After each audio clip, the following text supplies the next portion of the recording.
Ayanivelikulangara John F Kennedy memorial സ്കൂളിൽ പൂർവ്വ വിദ്യാർത്ഥി സംഗമം നടത്തി. സുഹൃതം എന്ന പേരിലാണ് സംഗമം നടത്തിയത്. 1986-87 അക്കാദമിക വർഷം Karunagappally Ayanivelikulam John F Kennedy memorial സ്കൂളിൽ പഠനം പൂർത്തിയാക്കിയവരാണ് ഒത്തുചേർന്നത്. ഇതോടൊപ്പം ഗുരുനാഥന്മാരും ഒരുമിച്ചു. സുഹൃതം 87 എന്ന പേരിലാണ് പ്രഥമ പൂർവ്വ വിദ്യാർത്ഥി സംഗമം നടത്തിയത്.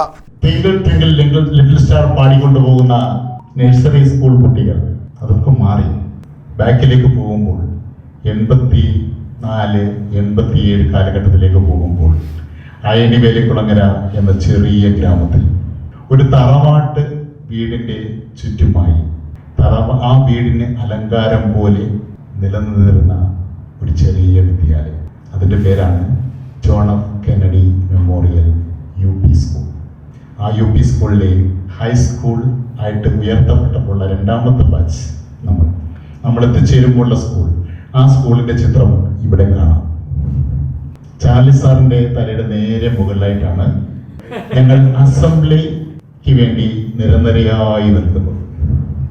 അതിന് നേരെ മുകളിൽ ആ കെട്ടിടം ഇപ്പോഴും ഉണ്ട്. അല്പം റിനോവേഷനൊക്കെ വിധേയമായ ശേഷം ആ കെട്ടിടം ഇപ്പോഴും നിലനിൽപ്പുണ്ട്.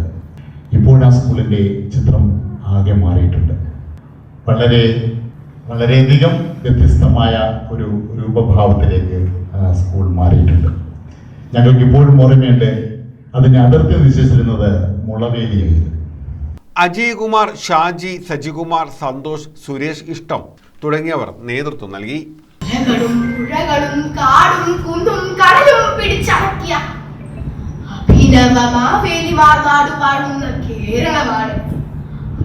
പ്രകൃതി ദേവി, കാണുന്നില്ലേ? നീ ഇത് കേൾക്കുന്നില്ലേ? നഷ്ടപ്പെട്ട കുഞ്ഞുങ്ങളുടെ രോദനം. News bureau, Karunagappally.